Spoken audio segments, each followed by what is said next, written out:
Next on First News at 5, Mother Nature's fury caught on tape. We'll tell you what to expect when the same storm system reaches us.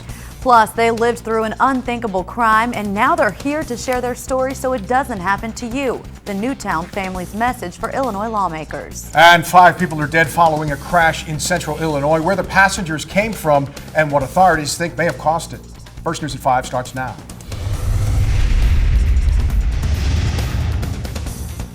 From metropolitan suburbs to rural America, there's no escaping the wrath of Mother Nature. This week, many states in the Midwest, including Illinois, could be in danger as Mother Nature prepares to pack a wallop. We're talking rain, hail, damaging winds, and even tornadoes. Let's get the very latest on what we can expect here at home from Storm Team 20's Rick Kirby. Rick? That's right, guys. Outside right now, all is quiet. We're looking at partly cloudy skies, some mixed in sunshine as well. But if you look to the west, there are some showers and storms starting to develop. We'll zoom out for you and show this line of showers and storms right now over parts of central Missouri and then back to the west in Kansas and Oklahoma, just southeast of Oklahoma City today near Moore, Oklahoma. A violent tornado there, but numerous tornado warnings still occurring there. Something we'll watch for here later tonight. Our best severe weather threat late this evening, 9-10 o'clock into the early overnight hours. We'll be watching again for very strong winds, large hail, maybe some isolated tornadoes as well. If you have outside plans tonight, go ahead with them. There are no watches or warnings as we speak, but keep an eye on your TV if you can, on your Facebook app, on local radio. Keep an eye on the sky. If a watch or warning gets issued, you'll want to know right away. Low to mid and even upper 80s outside right now. Here's our first forecast, 83 tomorrow, with more strong to severe thunderstorms expected. We'll break this down and talk about that possibility as well coming up. Take a look at what this storm has done out west. At least 2 people are dead after multiple tornadoes tear through several Midwest states, and the terrifying weather isn't over yet. These pictures are startling. The resulting destruction devastating. An estimated 300 homes were damaged or destroyed across Oklahoma by a string of twisters. This afternoon, an elementary school in Oklahoma City took a direct hit.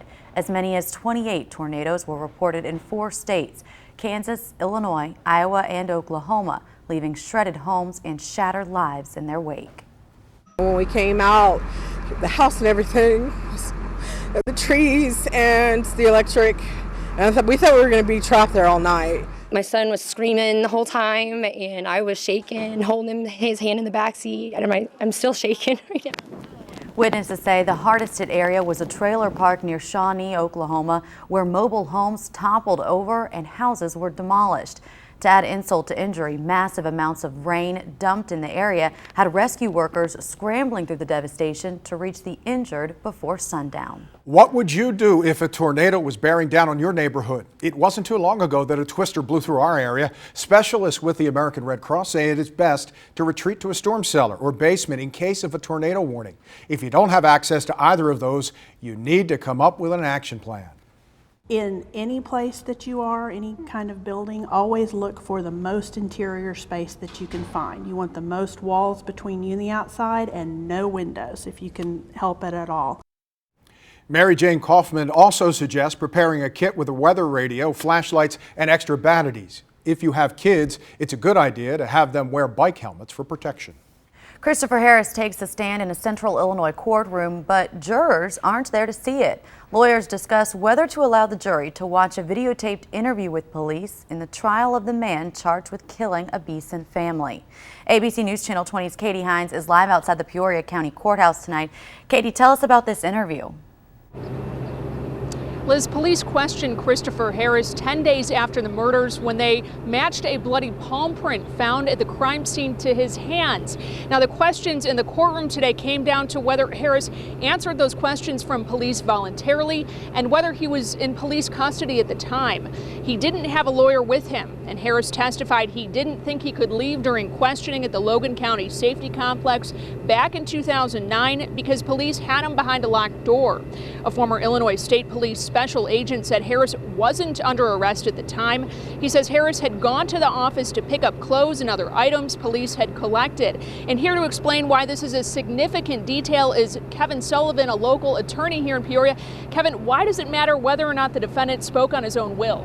Because under both federal and state law, police can engage anybody in a conversation, and anybody can disregard or politely say, no, I don't want to talk to the police. But if they are in a custodial setting and they are in fact a suspect, they're entitled to what is called their Miranda rights or their Fifth Amendment rights.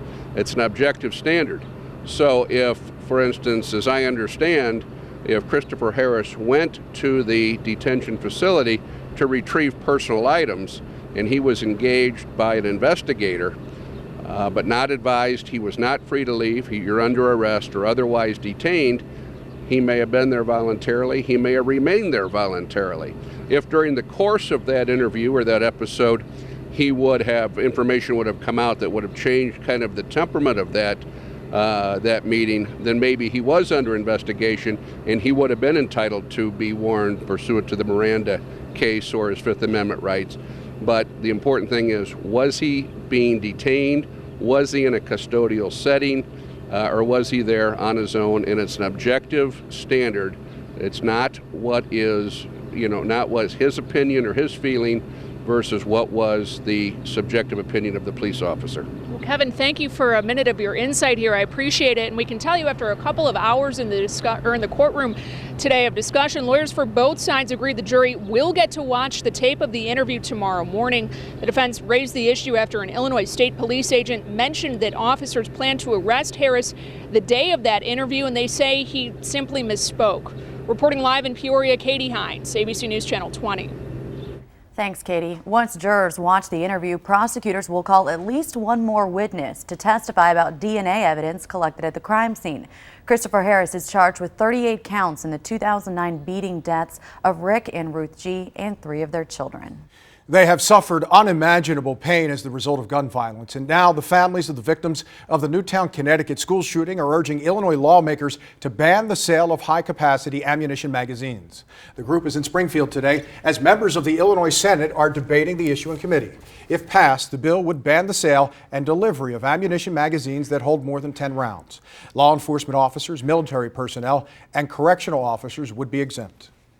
Did the gunman who killed those children and teachers in Newtown, Connecticut, carried 10 30-round magazines when he entered Sandy Hook Elementary School. That shooter had been forced to reload his gun, not 6 times, but 15 times, because there would be a limit on those rounds.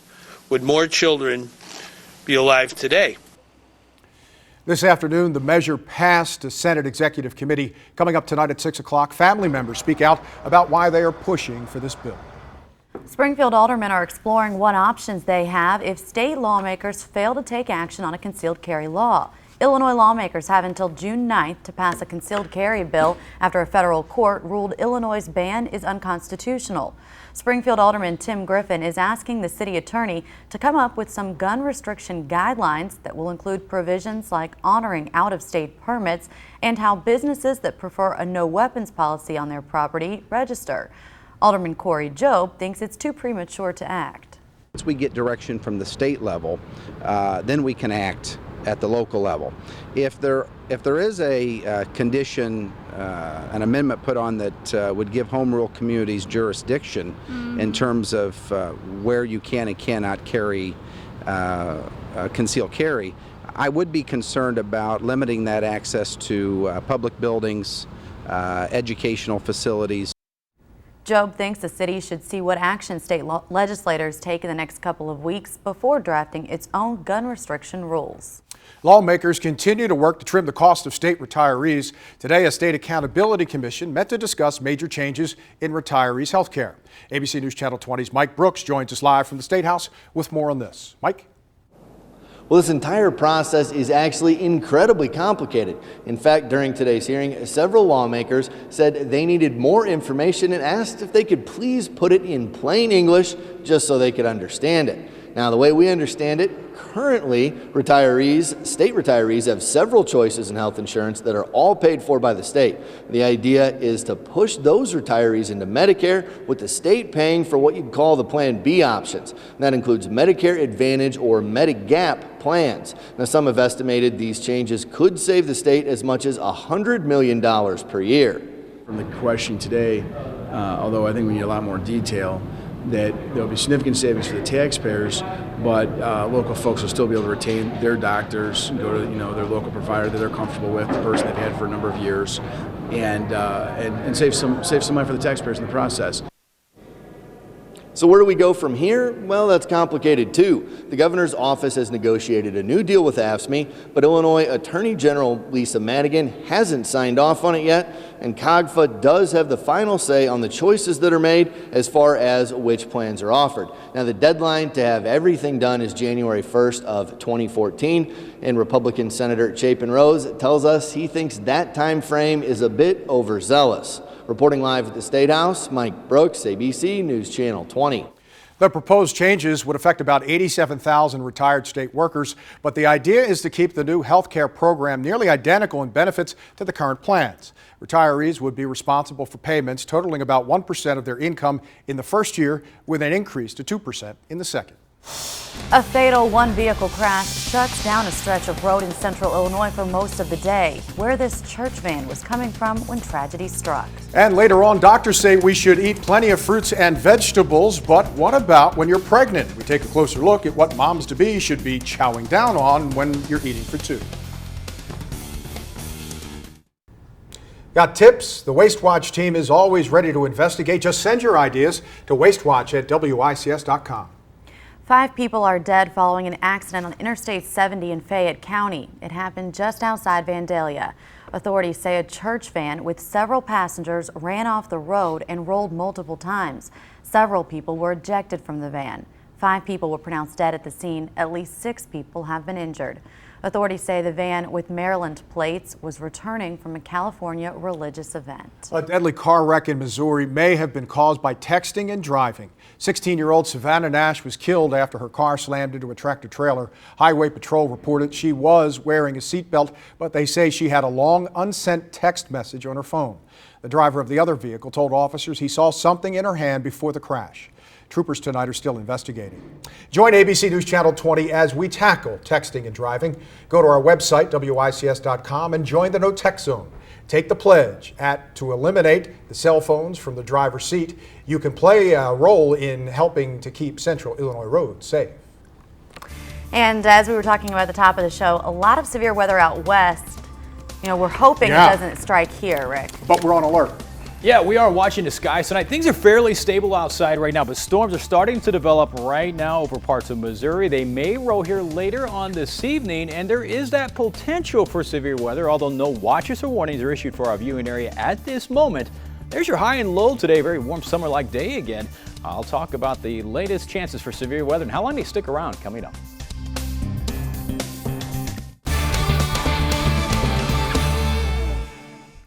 All right, let's go outside. We have a mix of sun and clouds tonight, and we're waiting for thunderstorms to develop. It's been a pretty quiet afternoon today, just very warm and summer-like. It's humid outside as well. If you've been out, you can certainly feel that humidity. What we're watching right now is a complex of thunderstorms, an entire line starting to develop all the way from Missouri down to Kansas and Oklahoma. This has been the region here to watch tonight. They've had violent and deadly tornadoes down in parts of Oklahoma, just southeast of Oklahoma City here this afternoon, and then now strong storms starting to develop over parts of Missouri. The best chance for tornadoes tonight will stay just to our southwest, but we'll still have a chance here of severe storms that could bring large hail, damaging winds, and maybe tornadoes. Some isolated tornadoes will be a possibility. Now, if you have outside plans tonight, I think your evening's okay, but you'll want to watch these storms as we head toward the latter part of the evening, say 8, 9 into 10 o'clock. That's when we'll see our best chance of these storms starting to develop here. And again, severe weather will be a possibility. As of right now, there are no watches and no warnings for our viewing area. There goes a cluster of storms that raced right through Peoria earlier this morning, and that morning activity of storms across the region kind of stabilized the entire atmosphere. But look at the storms over Missouri starting now to push toward Quincy, and later this evening that will begin to push our way, and that's when we really want to watch the skies. Temperatures in the low, mid, and even upper 80s right now. And it's humid as well. More clouds down in our southeastern counties. They've had storms right around Mattoon this afternoon. It's 78 in Effingham, 73 in Mattoon right now, but almost 90 up the street in Champaign. And look at these dew points, mid and upper 60s for most. That's a very juicy atmosphere, so plenty of moisture for storms, and the atmosphere again will become less stable as the evening wears on. Now the Storm Prediction Center does have this in this slight risk area for severe thunderstorms, with that best chance over parts of Missouri and down toward Kansas, parts of northwestern Arkansas, and of course Oklahoma. And tomorrow we'll still see at least a slight chance of some severe storms, as a cold front that's out to the west right now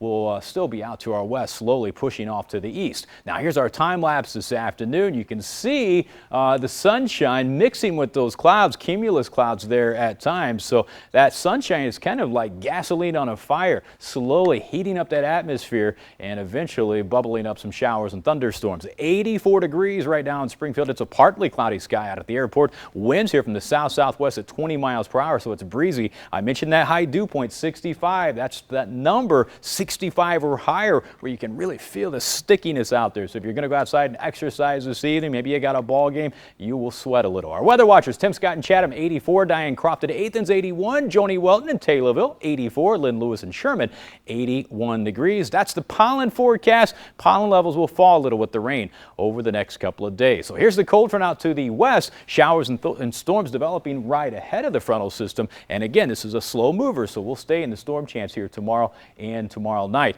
Best chances tomorrow probably early in the day and then again late at night, somewhat like today. 68 overnight tonight with showers and storms later this evening into the early overnight hours. Tomorrow mostly cloudy, storm chances again mainly early and late. 83 for the high tomorrow. Here's the 7-day forecast. 75, some lingering rain, maybe a storm chance Wednesday, and more rain chances Saturday and Sunday. Monday, Memorial Day, sunshine and 79.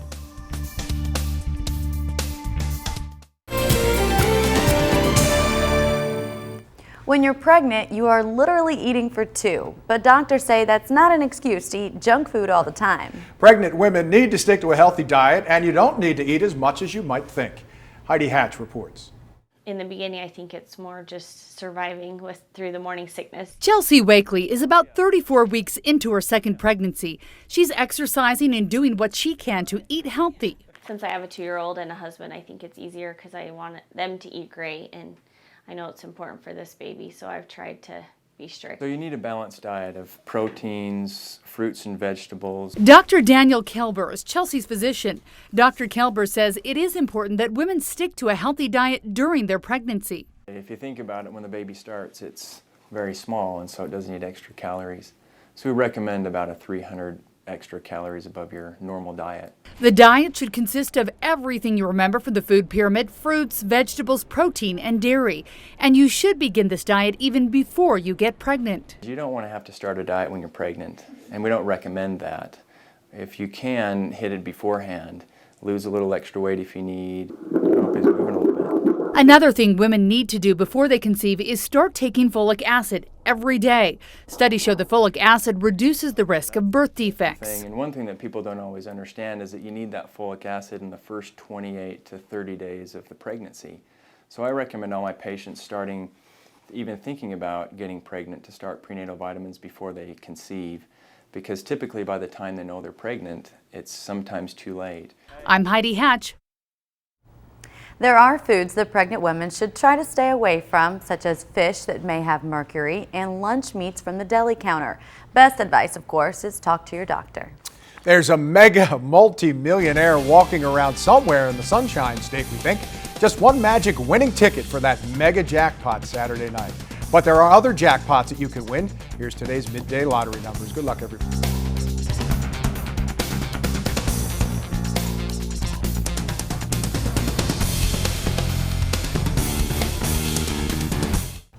All right, we just had a tornado watch issued for a good part of our viewing area. Rather than tell you the counties that are included, I'll tell you the counties that are not. It's probably easier. And you can see our eastern counties are not in this watch. So places like Logan, DeWitt, Macon, Piatt, Moultrie, Shelby, and Effingham, you are not in the watch. Everybody west of that point, especially west of I-55, you are under the tornado watch here. Well, I don't have time for that, but this is something we'll watch very closely tonight for the possibility of storms that could bring large hail, very strong winds and maybe isolated tornadoes. So I saw the watches until 1 a.m. Yes. So it's going to be a long night. It could be. It could be, yeah. So again, this evening, go about your plans, but keep in mind, a warning could happen at any point. Okay. Yeah.